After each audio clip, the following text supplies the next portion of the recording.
Good evening, folks. What's going on? Sean here, Hammerhead Garage.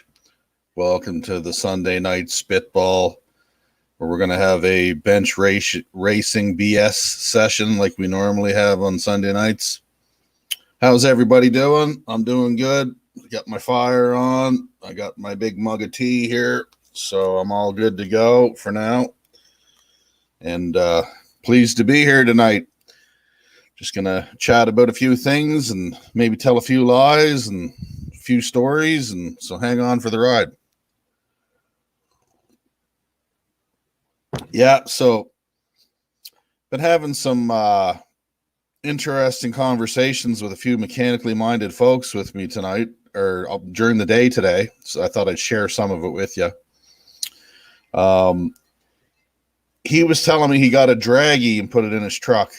And he did a few rips down the road with his 87 Ranger, I believe it is, with the turbo at 20 pounds of boost. And he did a bunch of ripping and tearing, and he at one point he blew the boost pipe off of it, the charge pipe, and then he put it back on. And then he was telling me the drag, he told him that he was doing, what was it, a 2.60 60 foot, and he had a quarter mile time of 14.26 at 90 something miles an hour. But anyway, this is where it gets interesting, is that he did a rip on his Honda, and it was showing something similar, but like 5 or 6 less miles per hour or something to that effect. So the truck should be faster than that. He's running a 302 out of an Explorer. I believe those were 250 horsepower stock on those particular engines with the GT40P heads. But anyway, 20 pounds of boost, even at 15 pounds of boost, that engine should be making 500 easy. So if you do the math, and I'm going to do the math right now. Now, of course, this is not super accurate, but it should get you in the ballpark. Now, he was spinning like a madman too. So anyway, let me just find what I'm looking for here. And then I will share my screen to show you what it is I'm trying to find.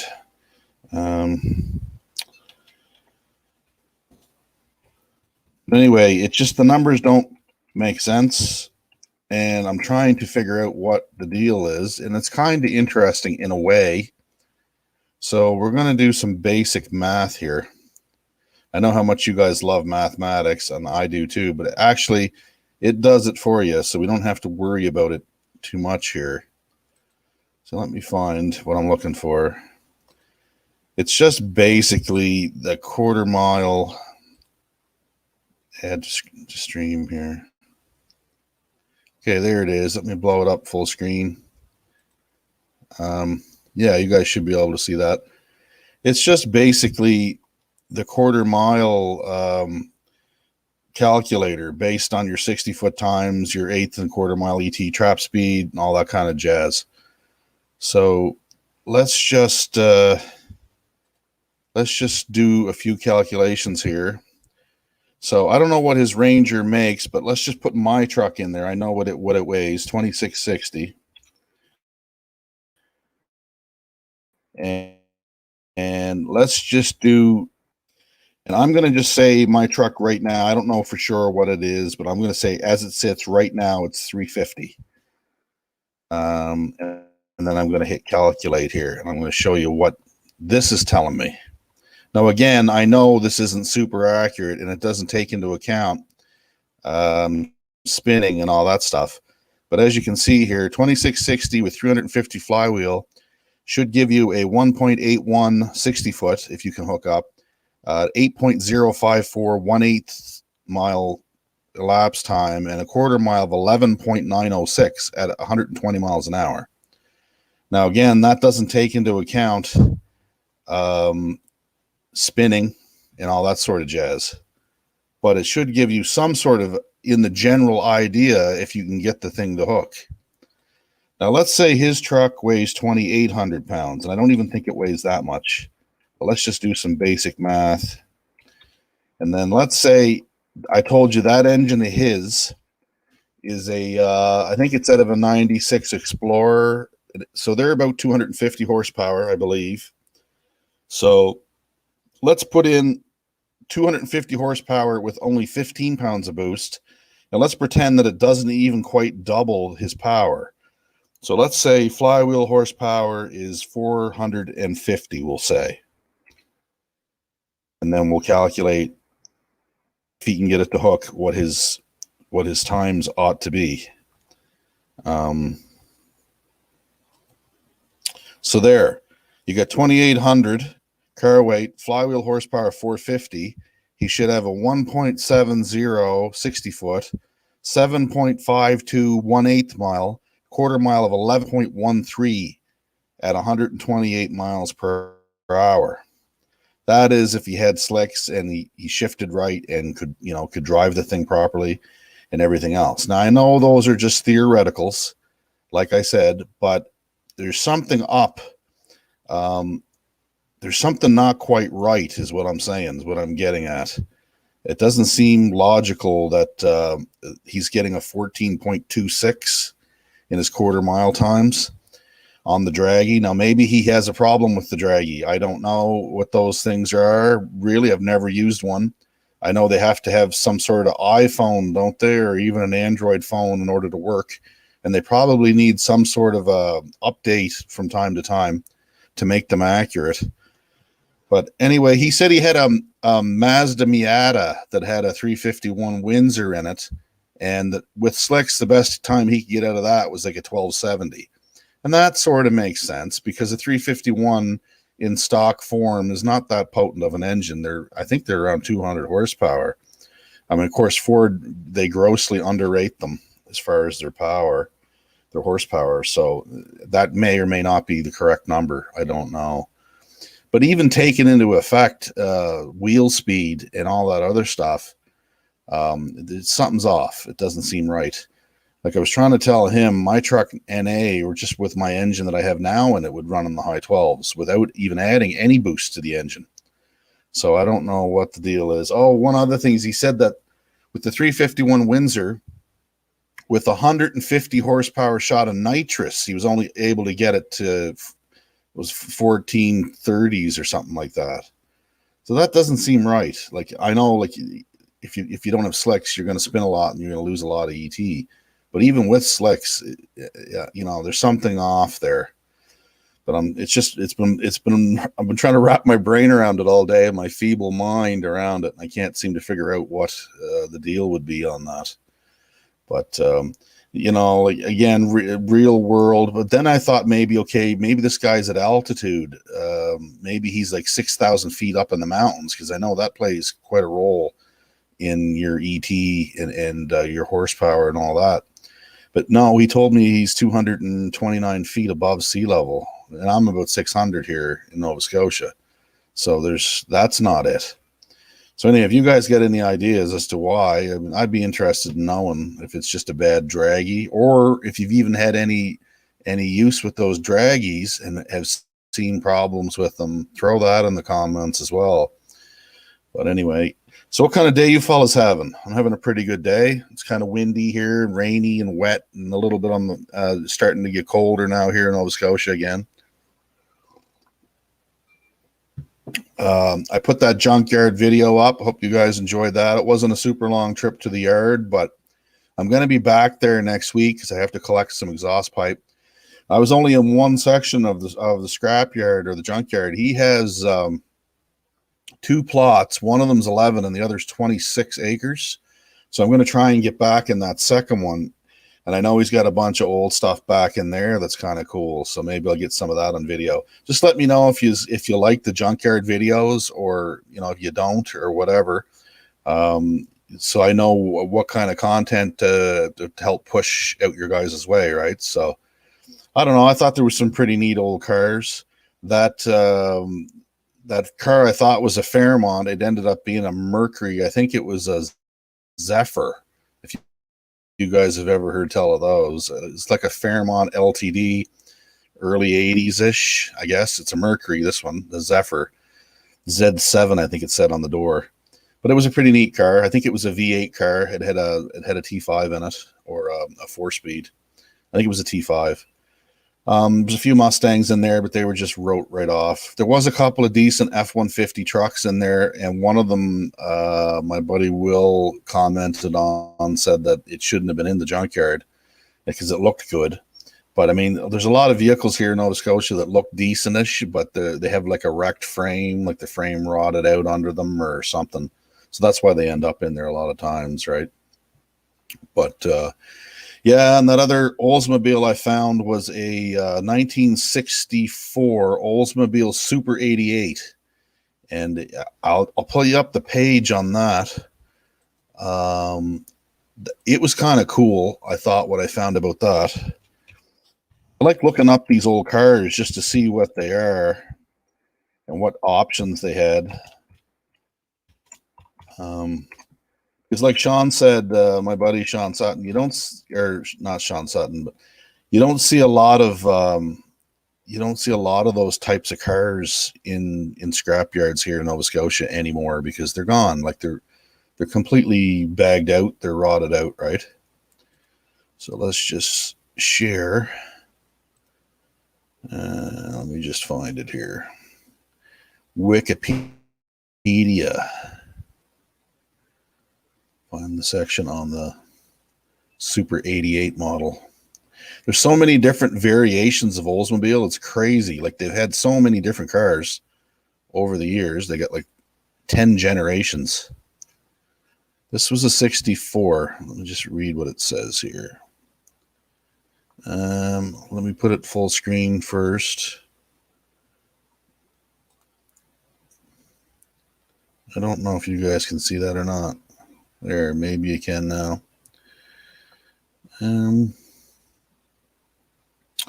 Yeah, 64, which would be this guy over here, the bluish one.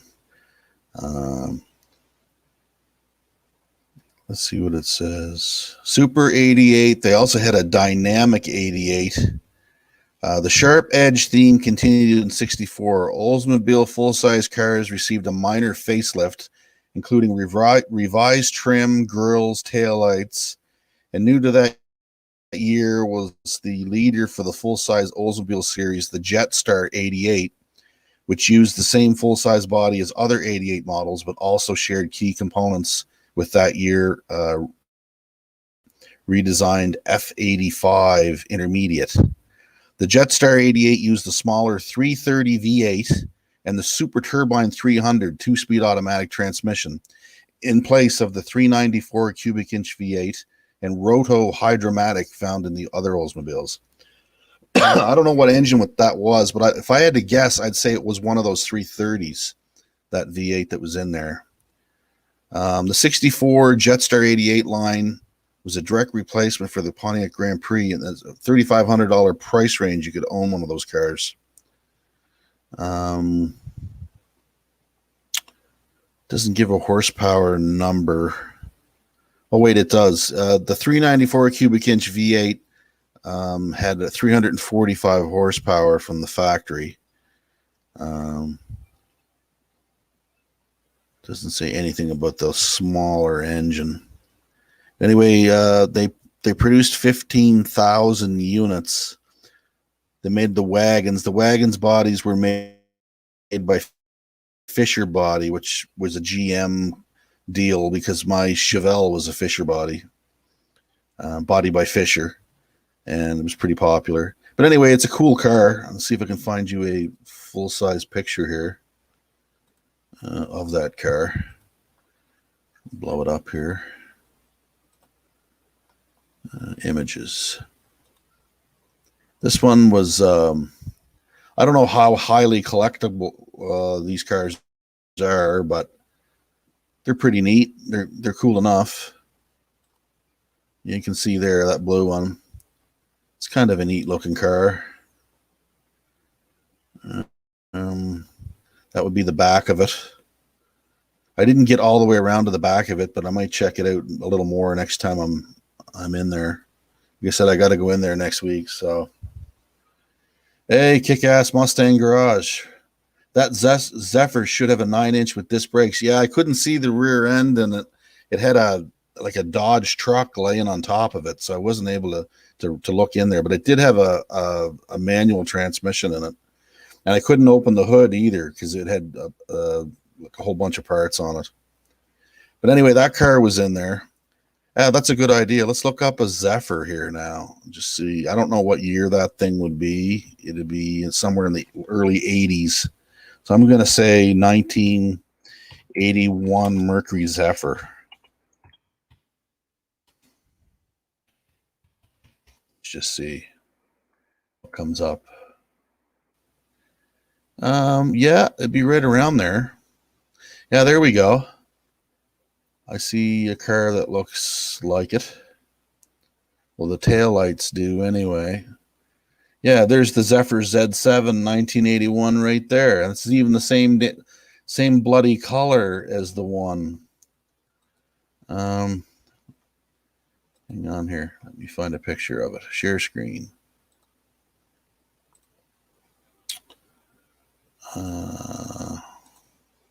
There, see if you guys can see that.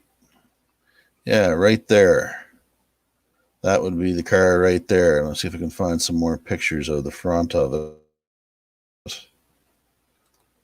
There's a 78 Mercury Zephyr Z7 right there, so you get the idea. Just a square boat. They're pretty popular. I mean, my uncles and stuff had Fairmonts. I don't think they had a Zephyr, but they had Tornados and they had other different type cars. I think they had the hell was that other one in the 70s, early 80s. Anyway, we made a few fairly fast trips down the 4-lane highway with that car when I was a kid. It had a 302 in it, I believe. You didn't see a lot of Zephyrs up in Canada. They were mostly LTDs or Fairmonts.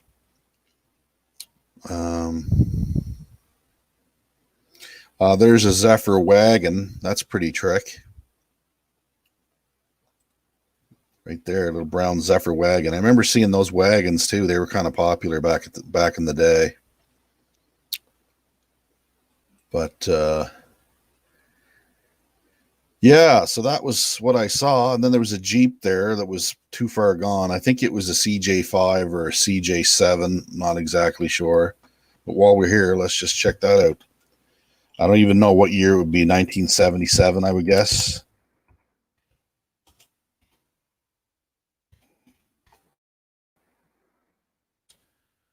'77 Jeep Cj5. It looked more like this style. Yeah, that's what it was. It was bluish, but it was in horrible shape. The thing was like just beat to pieces. It didn't have big wheels on it. It just had that style of wheel on it, which I guess is probably their factory stock wheel. But anyway, I'm not really big into Jeeps. I like Fords and cars and other stuff. What else did we see there? Oh, the Caprice, the Chevy Caprice. Yeah, we've had a few of those when I was a kid. My grandfather had I think it was an 81 Chev Caprice that had a 305 in it. And it was the loaded one that had all the air and all all the options you could get on a bloody car. It had it. But anyway, yeah, so in any case, yeah, so I'm kind of curious to see what happens with that. We were looking around today for more turbo stuff. Oh yeah, shout out to Rizuko or Zuko, one of my subscribers there, who took time out of his schedule this week to make a video on fuel pump for the Brick. He's got this cool car, this Crown Vic he calls the Brick. It's turbocharged. It's got a blow-through setup. And he took time out of his life to make me a video on the fuel system. So much appreciated, man. Thank you very much for that. Gave me some ideas. But after talking with several of my hot rod friends, I come up with the consensus that the Holley Blue pump should be more than enough for what we're. You put a stiffer spring in where the bypass spring is, and it'll up the pressure to about 20 pounds plus, but it also ups the volume. Now, my buddy's got a 74 Nova. It's got a 388 small block Chevy in it. He's running a GT40 or 35 turbo, and he's running about 10 or 12 pounds of boost, and he's been doing so reliably for about a year with no problems at all. He runs the Holly Blue pump. And his father has a Chevy Suburban with a 350. They're running 10 pounds of boost, non-intercooled, with a Holly Blue pump, and it's just fine. Boost reference fuel regulator, of course, right? You can't cheap out on that.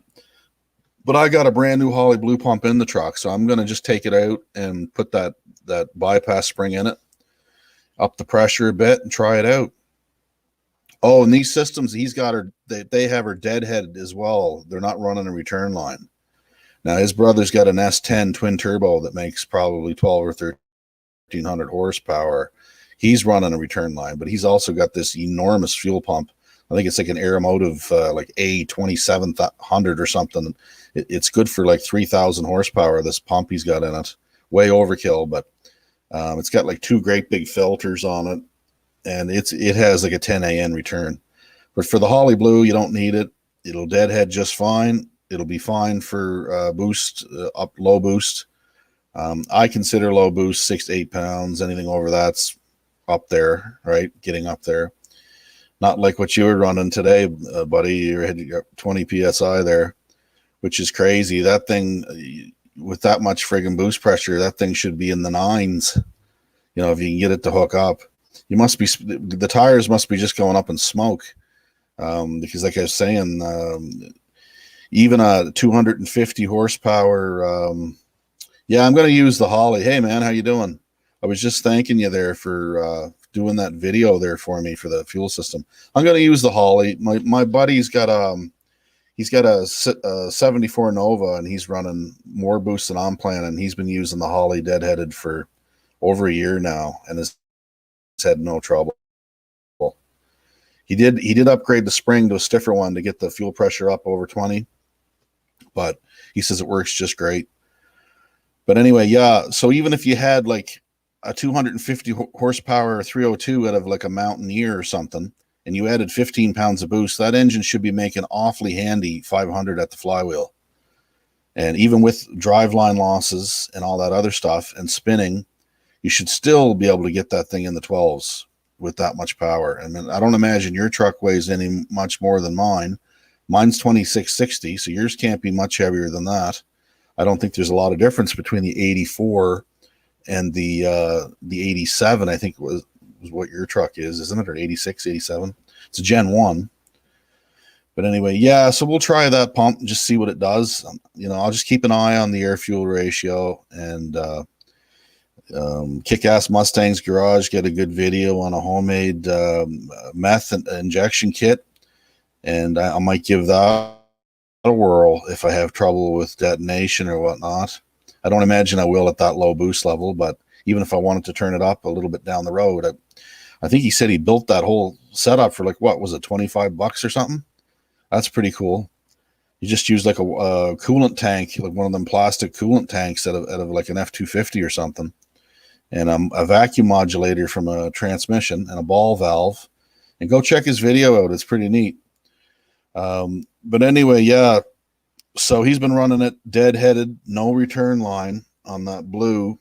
They've got a Suburban too that he daily drives, this old 78 Chevy Suburban, and he's had no trouble with it at all. This Chevy Suburban, they run it every day to and from, like 30 miles each way to work, and he's making 10 pounds of boost in that, just a cheapo eBay turbo setup, non-intercooled, and they haven't had any problems either. So I think it'll work fine for what I'm doing.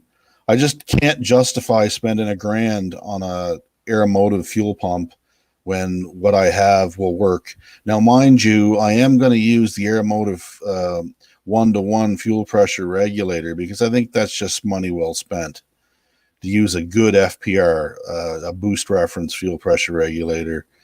Gives you a lot more options, I think. If you ever did upgrade your fuel system later on down the road, you won't have to spend a fortune to do it. But anyway, yeah, so not much else going on. I'm just thinking about what I got to do later this week and next week. What's Rizuko? How do you pronounce that, man? Is it Rizuko or is it Zuko? High 16, 17, 18 AFR and boost. Put in the vent tube extensions, and it hasn't gone above 12, 13 in boost. Okay. I still need to richen it up, but a big help. Yeah, I heard that those jet extensions really do help on a blow through setup. That's cool, man. I'm glad you're dialing that in. It's just make it's all it's going to do is just Zuko, yeah. All it's going to do is just make the car a lot funner to drive. The pump was only 80 off Amazon. Yeah, I was looking at those Aeromotive stealth pumps. But see, your shit's all in tank. Okay. Your shit's all in tank. Mine's not. I'm using an electric fuel pump on the frame rail of the truck because my tank didn't come with a in-pump tank. I'd have to go to a fuel cell, and I do plan on going to a cell later on down the line just to get the weight of the fuel down over the back axle, kind of to help with traction. You know what I mean?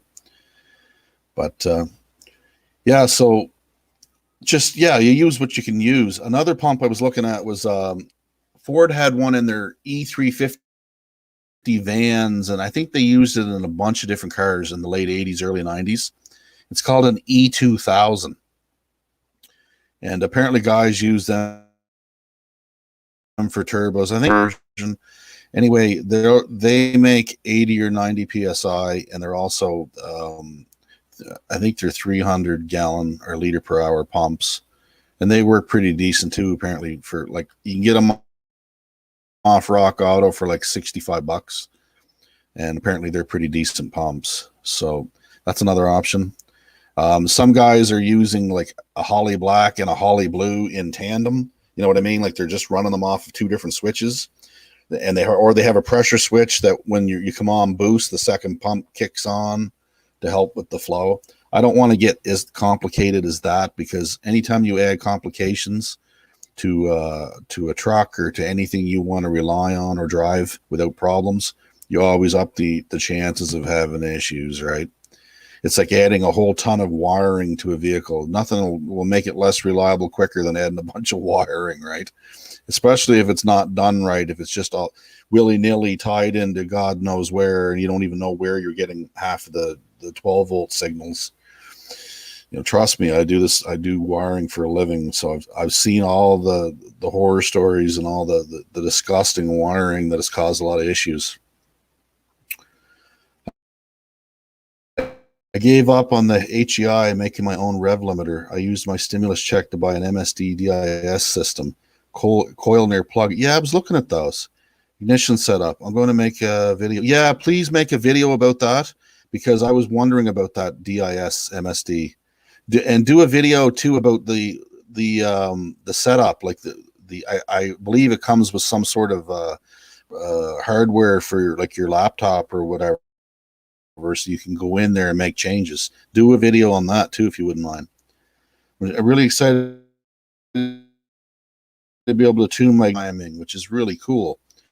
So I think I did a video on this. So if you got a temperature gauge and you see that one cylinder is colder than the other for whatever reason, noticeably colder, you can cylinder to get the heat up, so it's producing as much power as the other cylinders. It's a really neat system. I don't know what I think you can run it too off of a notebook. You don't actually need to spend the money on a laptop if you don't have one. I think it will run off of Windows 10 or whatever.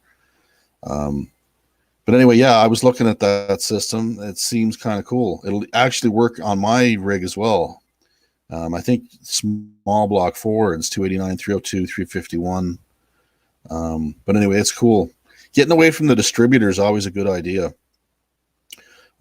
Distributor cars work fine, and they've worked fine forever. But if you're pushing the edge of the envelope and you want tunability, right? But again, this comes down to the whole thing of it adds more complexity to the system. So therefore, unless the thing's fail safe, which it may be and it may not be, I know that MSD used to have a fairly high failure rate on their ignition boxes, more so than they should for the price of them. It adds complexity to it. So it's not necessarily a good thing or a bad thing. Okay, I saw you can change timing for individual cylinders, but I didn't see the reason why. Yeah, the reason why is because, like, on any engine, especially a V8 or a multi-cylinder engine, you'll always have one or two cylinders, or even three, that don't run exactly right. Like one's hotter than the other, or one's colder than the other. A lot of that has to do on a carbureted engine with the intake, the design of the intake. Single plane intakes tend to have fuel distribution problems more so than a dual plane does. Certain cylinders maybe don't get enough fuel where others will get too much fuel. And this will allow you to go in there and just ramp up the timing or take timing out of certain cylinders to help with that. The really good systems, you can go in there and trim like in fuel injection, you can go in there and you can trim the fuel load as well as the timing. So you can really dial it in, right? But now you're talking like a fuel tech system or something that's like ungodly expensive, right? My inner cylinders run lean compared to the others. Yeah, and that's a common fault, a common issue. I used a single plane for about a week, but it didn't solve anything. Yeah, they're more for high RPM, extended usage. They say they're better with boost, but I know lots of guys that are running a dual plane manifold on the street for street driven cars with boosts, and they don't have any issues with distribution. But with a single plane, you can it's better for like a higher RPM, maximum horsepower, maximum effort, with the sacrifice of some lower end and a little bit of torque.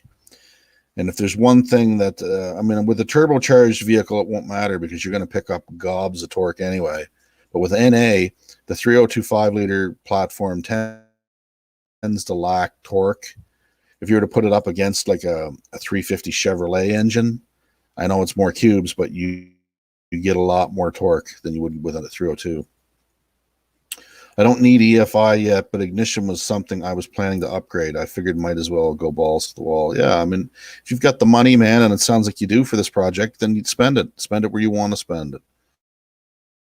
It's your car at the end of the day. I just think personally that the Brick is a pretty cool car. I mean, I've watched your videos and I like the thing. I think it's pretty cool.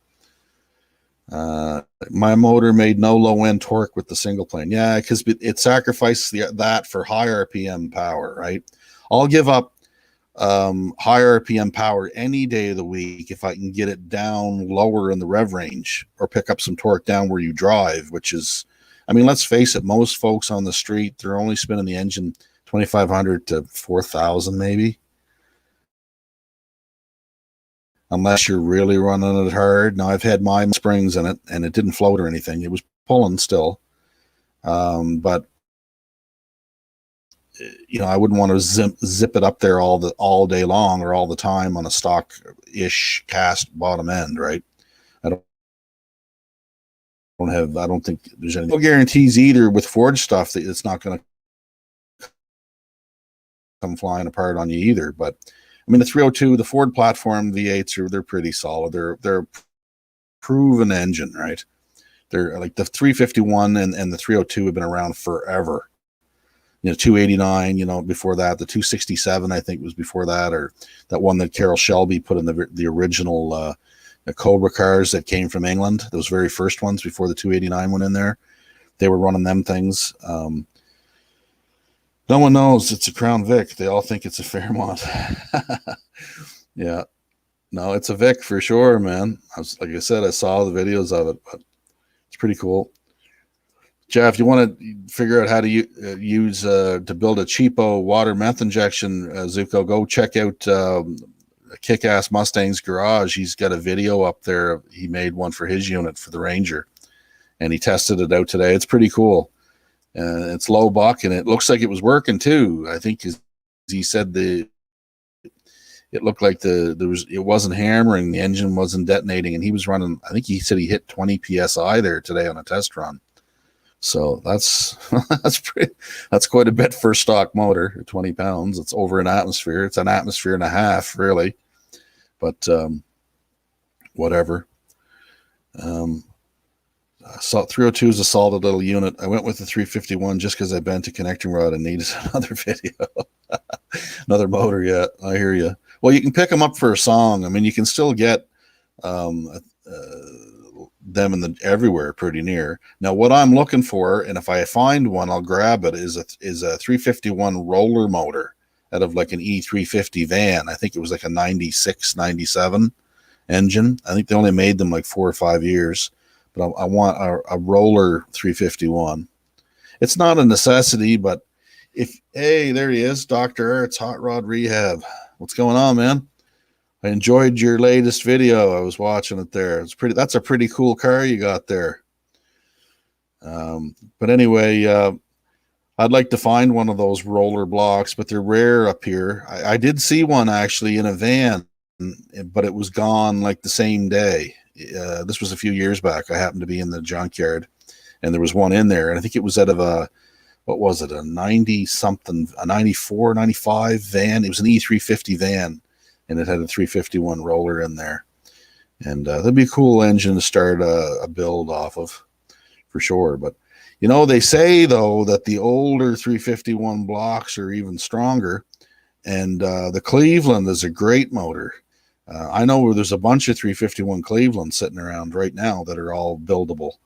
But of course, it's a fairly big, beefy, chunky motor compared to the Windsor. Flat tappet motor is just as good. Mine's a flat tap, but I just drilled it and tapped it for the roller cam. Yeah, you can do that, or you can run the link bar style roller lifters if you want, but they're quite expensive. There he goes. Yeah, leave it to this guy. The first year roller is an FT4E. Yeah, I believe that's what it said actually on the intake on this engine. Yeah, Clevelands are great engines. To be honest with you, back in the 60s and 70s, the Cleveland was the powerhouse. That was the one that was in, like, I think the early Mustangs, like the 70, 71, 72, and 73 Mustang, I believe, had the 351 Cleveland option. And they were great engines. And there's some guys that are making Clevors. Have you heard of this? It's like a Windsor block with Cleveland style heads, or it might be the opposite, a Cleveland block with 64 Falcon 302 turbo 5-speed. That's a cool car, man. I always liked the Falcons. I like the Comets too. My uncle had a 63 Comet Caliente, had a 390 high performance with a 4-speed in it, and they raised holy hell on that thing. They sell sets of link bar lifters for, I think, $120 off Fleabay. Well, that would be the best place to buy that stuff, because I know you can buy like the name brand shit, which is like the Howard or Harlan and Sharp style stuff, but it's not cheap. It's like big money, right? Howard's Cams, I think, makes link bar lifters. And I think Comp does too.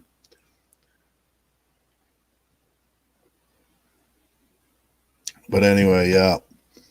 So yeah, you guys check out Dr. Ertz Hot Rod Rehab. He's got a cool channel. He's got a really cool 64 Falcon. He did a video on it there this week.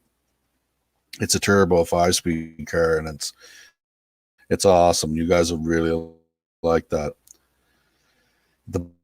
I know. Hey, I know 2 block, and I think it's only been bored 30 thou.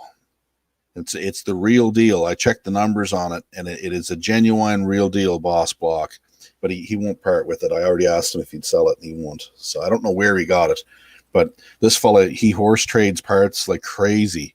Like, I've bought stuff off of him before. I've gotten things off of him, and I've traded heads for certain parts I needed, and he's had stuff that that I didn't need, or I had stuff he needed, and we just did a trade back and forth. He sold me a Mallory ignition box one time that didn't work. But I guess you can send them things back. Someone says there's a depot you can send it to in the States, and for like $70 or something, they'll fix it. But anyway, yeah, I haven't came across that 427 side oiler yet, man. But if I ever do find that, I'll definitely, I think it was Will, Admiral Sandwich, that was looking for one of them. But aren't we all, us Ford guys, we'd love to. I like those engines. I've only ever seen one real one in real life, but they're rare as hen's teeth up here. It's almost like finding a 426 Hemi in a scrapyard up here in Canada. It's just doesn't exist, right? But you know what? I'm not a Mopar guy, but I've heard guys tell me that the 426 Hemi was basically just your run-of-the-mill engine back then, and they weren't all that great. Sure, they got all the press and the magazines and whatnot, but a good working 440 would give those things one hell of a run. And there's a lot of people that actually in the Mopar world that think that the 440 is an even better engine than the 426. As far as street-driven vehicles, they're more of a race type deal, I would think, right? What's Dr. Art saying here? That one is like my 10th Falcon. Rat Rods, Hot Rods, Cruisers. Oh, cool, man. Yeah, I like the Falcon. I've always been looking for a Falcon Futuro 2-door hardtop in good shape. What rear end do you have? Is it a 28 spline? No, I've got a 31 out of a 94 Explorer. That's what mine came out of. It's a 31 spline 8.8. It's got drum brakes, but I want drums, 10-inch drums. And it has 355 posi-track or traction gears in it.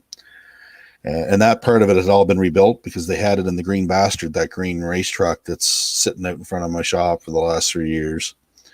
So I've been slowly stealing parts out of that. I still have to get that rear end out and cut it.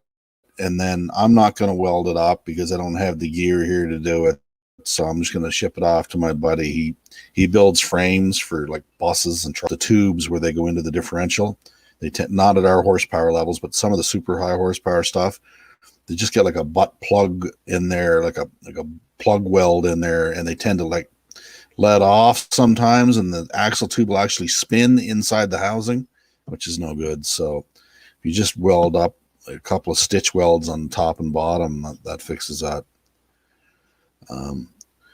But yeah, man, so the junkyard trip was kind of cool. Kind of revigorated my quest to find cheap parts. And I always love walking through the junkyard because you never know what's been brought in there or what you're going to find. You come around a corner, you never know what you're going to see, right? And it's not a huge scrapyard, but it's got,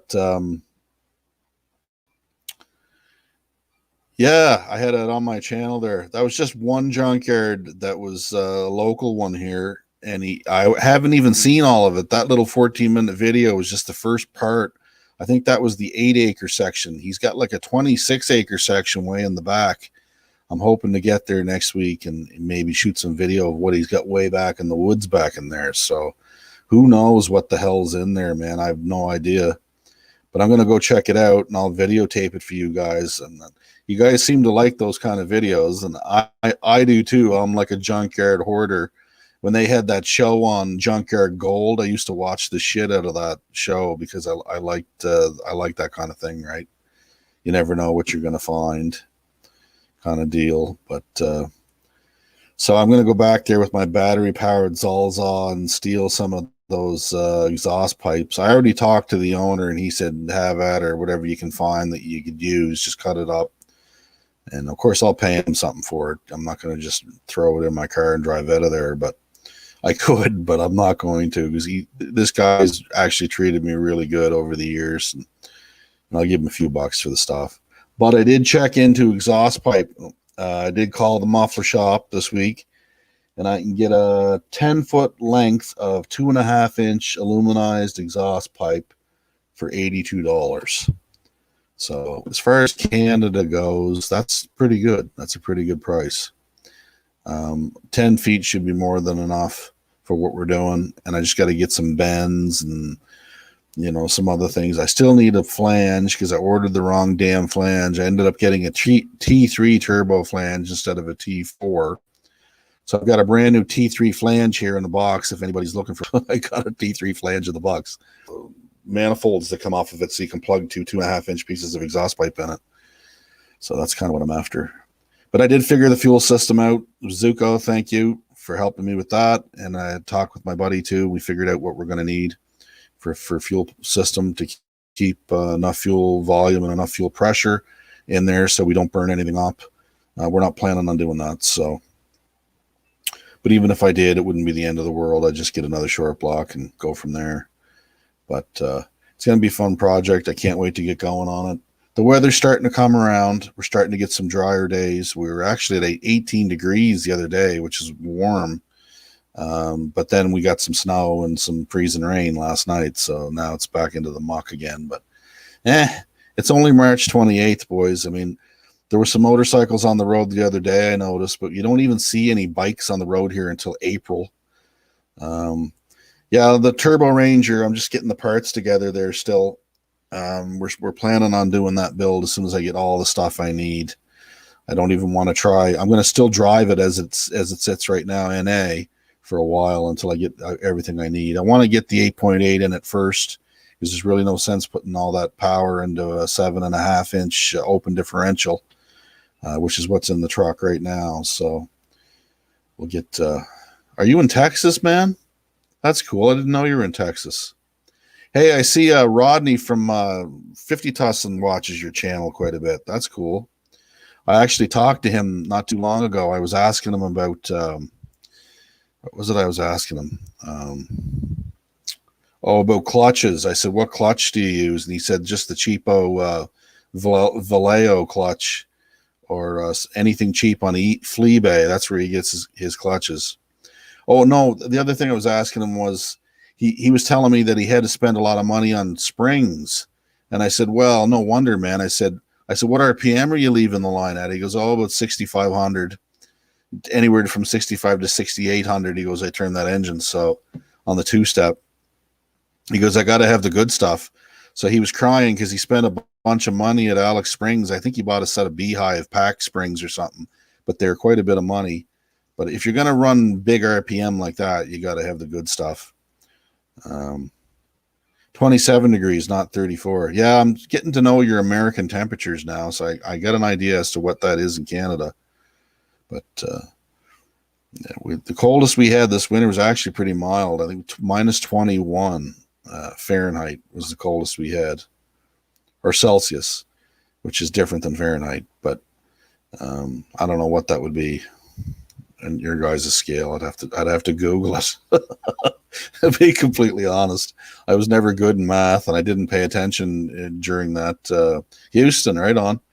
Yeah, I spent 3 months just outside of Waco in 91.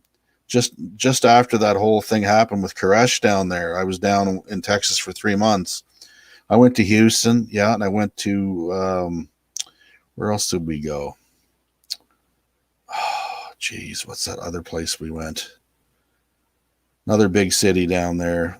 Anyway, it was cool. I really liked. I know Rodney's down in Florida. I really liked Texas, man. It reminded me of Alberta, Canada. They call that the Canadian version of Texas here. The folks are really nice down there. You're not from Texas, you just live there. Okay, cool. Oh, fuck, yeah. Kick-ass Mustang garage just come out and cool as fuck. It is no question. There's no bad though compared to some other years, like, and even where I'm at on the East Coast, it's not as cold as it is at the West Coast. It's no comparison. All right. I've spent some time up in Baffin Island. Plug that into Google and look on the map, see where that is. And the coldest I ever remember it being was over minus 60 for a week, and I was working night shift. It was like I had the 6 p.m. to 6 a.m. shift, and I believe it was minus 57 the whole night. And man, you can't be outside for more than 10 minutes at a time during that kind of cold, because your brain just turns inside out. It doesn't know what to do with itself, right? But I remember airing up a tractor trailer tire one night, and the thing exploded, and it sounded like a bomb went off by my head, right? Just boom. All I remember seeing is like a big white light, and I couldn't hear right for the longest time. I heard just a ringing in my ears. It's a wonder it didn't a piece of the belt fly out and kill me. But in any case, strange shit happens to mechanical stuff when it's cold, right? It was 80 yesterday. Okay. Yeah. So that would be like here, that would be like 25. got to go pick up the laptop. It was nice talking. Yeah, see you later, dude. Again, thanks for your video, man, and put up a video of that DIS system. I'm really interested in that. But yeah, so I've been to the States, I've been to Texas and a few other places, but I don't know. It'd be nice to live somewhere warmer. It'd be good for me, actually, because of what I do for a living. I work on motorcycles. Yeah, that tire going off in my ear was not the coolest thing that's ever happened to me, but there's been a few incidents like that. You sound like you're an experienced guy, man. You've been around. You probably had a few of your own stories to tell in regards. Anyone that's ever worked at this stuff long enough has got some sort of story. But yeah, anyway, yeah, whatever doesn't kill you makes you stronger, right? And you learn from your experiences. So I'll be sure to, when I figure out the software, I'll probably do some videos on that. Yeah, the software stuff is really interesting. I just want to see basically how to use it, because I may be getting that system at some point. But yeah, so I've got lots of stories about stuff like that. I've been in 2 rollovers in my life. I wasn't driving in either one of them. I was a passenger. One of them was 80 plus miles an hour, and we rolled over on an icy road a couple of times and then came to land on the roof. It was a Honda car, believe it or not, and I couldn't get out my door. So what I had to do is kick the window out of the driver's side door, and we crawled out through that. And it was cold. It was one of them nights where it was like blowing cold snow, and it was like 20 below. And I knew a Dutch farmer up the road, and I paid him $20 to flip it over with the tractor, and we drove that sucker home. My dad looked at the car when I come home, and he goes, "What happened to that?" I said, "Never mind." I never told him a thing. Then my buddy went home with it. And I don't think that car ever was on the road after that night. Like when a big rig lost a sector shaft on the highway and lost control, steering is important. No kidding. Nashville was 70 F today. Okay, cool. Oh, you're in Tennessee, are you? Right on. Yeah, the Skull Garage Boys are they're actually in North Carolina. I don't think it's too far from Tennessee. But yeah, steering is important for sure. There's no question about it. I knew a guy one time that had a motorcycle, and he was driving down the road, and the friggin' steering handlebars come off in his hands. But believe it or not, he was able to stab them back onto the neck and slowly bring the thing to a halt. I don't know how he didn't get killed, because I know there's been people that have, died that way before. Someone forgets to tighten something, or something breaks, and whatever, and anything can happen. But I've luckily, knock on wood, I've never had anything like that happen. I've been down probably 3 times off of my motorcycle, but never got hurt. Most of them were slow speed turns. Once on the gravel, I made a turn, and it was early in the spring, and the road was still covered in those little pea stones, little pebbles, and the tire just slid right out from under me. And that was my fault, because I wasn't paying attention. I probably was right in the middle of a downshift when that whole thing went down. So, but anyway, yeah, you live and learn. You don't get this gray hair for nothing, right? But anyway, yeah. So yeah, I'm got big plans for the Ranger. I want to see what she'll do, and just want to build something that's semi-reliable and it makes a good amount of power, and hopefully be able to get that all down on the street. That's going to be the real problem. Kick-ass Mustangs garage, you know what I'm talking about. Trying to get those Rangers to hook up is a chore and a half. But things happen. A micro crack in the steel, and bam. Yeah, it doesn't take much. It doesn't take much. I don't know if you guys know who Ayrton Senna was. He was a Formula One driver back in the 80s there. And he died, they say, because the cars had a rule change. Had something to do with the length of the steering shaft. It had to be so many millimeters from whatever. So what they did is they cut the damn bloody steering shafts, and they had to weld in. You're taking away from the metallurgy. I mean, that stuff's got to be heat treated again and done, properly. And they say what happened, and of course no one's been able to prove one way or the other that that's what happened, but they say that the steering shaft broke, whether it was at the weld or it was stressed somewhere else, but it broke and he went into the wall at that turn there, like 200 and something kilometers an hour. And of course, in those things, they're the equivalent of a paper mache body around a giant motor, zipping down the freaking track at enormous speeds. And this is back in the 80s. So, you can imagine how much faster these new carbon fiber things are nowadays, right? But they're probably safer because of it. I don't know. But anyway, yeah, it doesn't take much. Doesn't take much at all. But we all know the risks that are involved. You guys follow street racing. Did you see what went on down in Wilkesboro? They had a race there. What was it, last week? Well, anyway, he was racing the street racing channel. Billy in his S10 truck there, and the other guy who was in a Mustang was an LX in the left lane. And I forget I don't know what happened. Billy says what happened is he ran into boost at the end because they had a light tune-up in it, and the guy thought he was slowing down, so he went and grabbed the scramble button and put a bunch of boost on it, and the track wouldn't take it.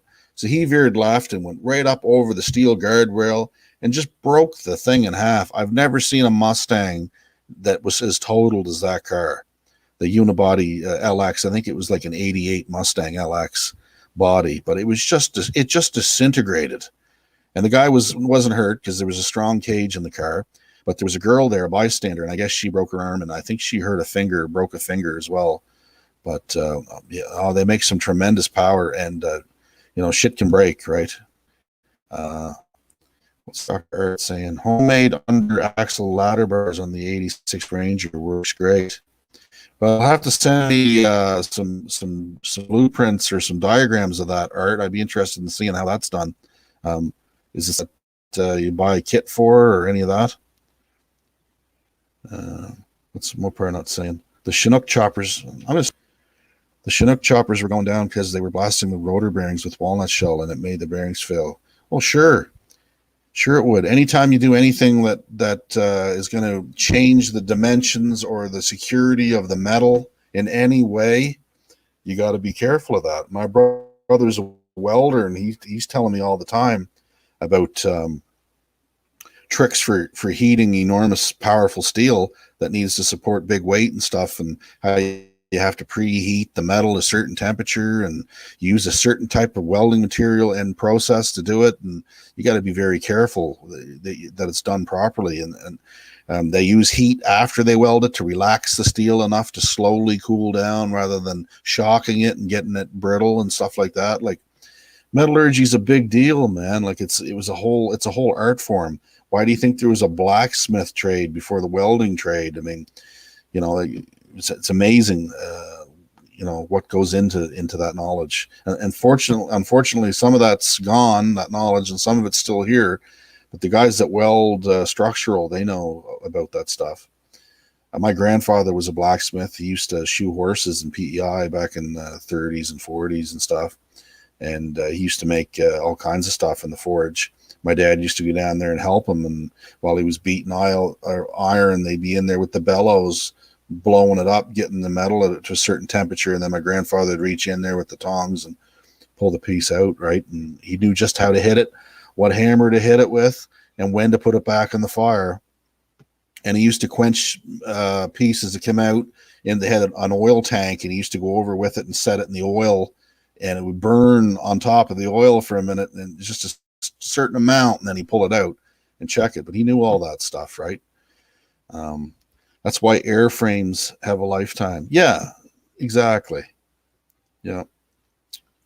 No, everything has an effect on something else down the line, right? And I see this too with aftermarket parts on like ATVs and stuff, where the guy is blowing up axles. So he goes and I'll put a Gorilla axle in it, which is like a super heat treated, like a 4150 chrome moly type deal, stronger, right? So it won't break it.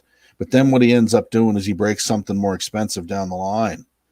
Like he blows the transmission apart, or it always ends up busting something else.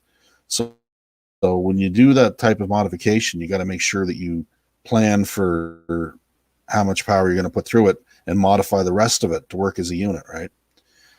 I'll send you pics. You can kind of see them in my 8.8 service video. Oh, okay, cool.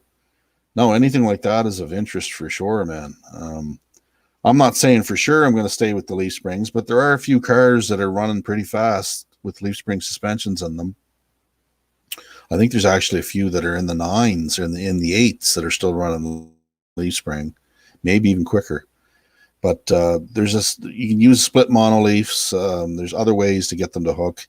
A good set of shocks, they say, is a big deal, like something that's adjustable, so you can set the preload and compression. Viking comes to mind, but I looked at the price of those shocks, Viking shocks. Man, oh man, they're like $400 a piece.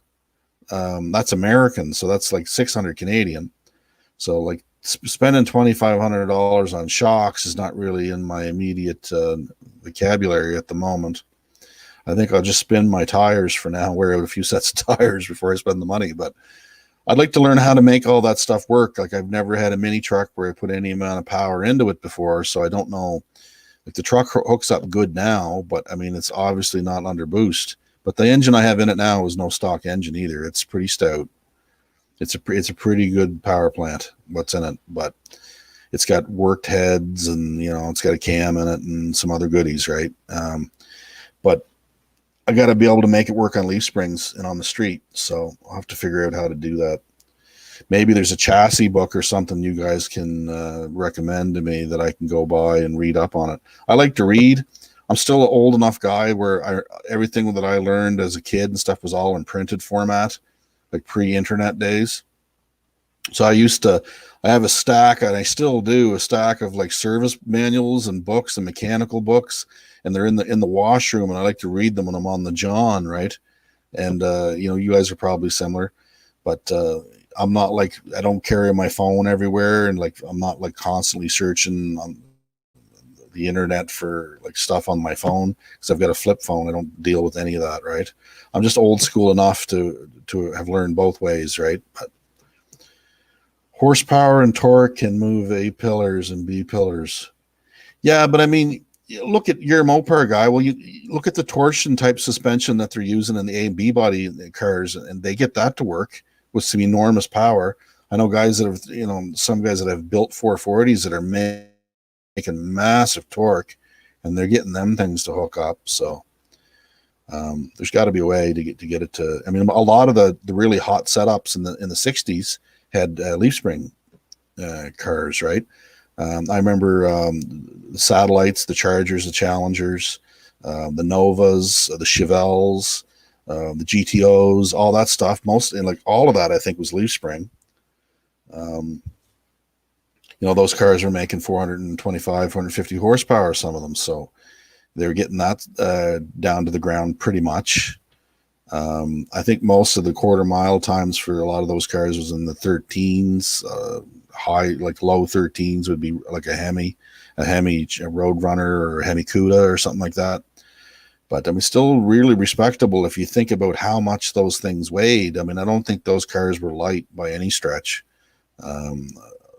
I remember some of them big boats that my dad had back in the 70s, and they were, you know, they're sizable cars. It's like that Brougham I had in my video. That thing's 30 feet long. It would take a half a parking lot to turn that thing around. But it probably had some great big ginormous engine, like a 460 or something under the hood. My uncle had what the hell was it? A 77 Torino. And I think it had a 429 under the hood, or a 428 or something. But it was a great big gas guzzler. And it was, you know, it was quite a car, and they had a loaded interior in it. It was really like a red velvet, plush velvet interior in it. It was gorgeous inside. Yeah, they check those dimensions all the time. Not unusual to find cracks in the cowl. Yeah, I don't imagine it would be, but it's a good thing that someone's checking that. How do they check it? Is it like a Magnaflux powder with like the light that they shine?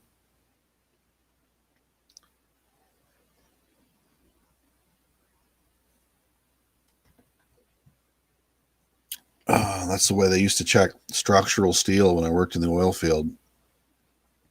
They had like a powder they'd put on it. And like every so many months, you'd get those guys to come out and they'd check the rig and make sure that there was no cracks in like the derrick platform and some of the major drilling rig supports. And they put like a dye on it, and then they'd have this curtains thing that go over it, and then they had like a blue or a black light that would shine on it, and they could see if there was cracks in any of the steel, right?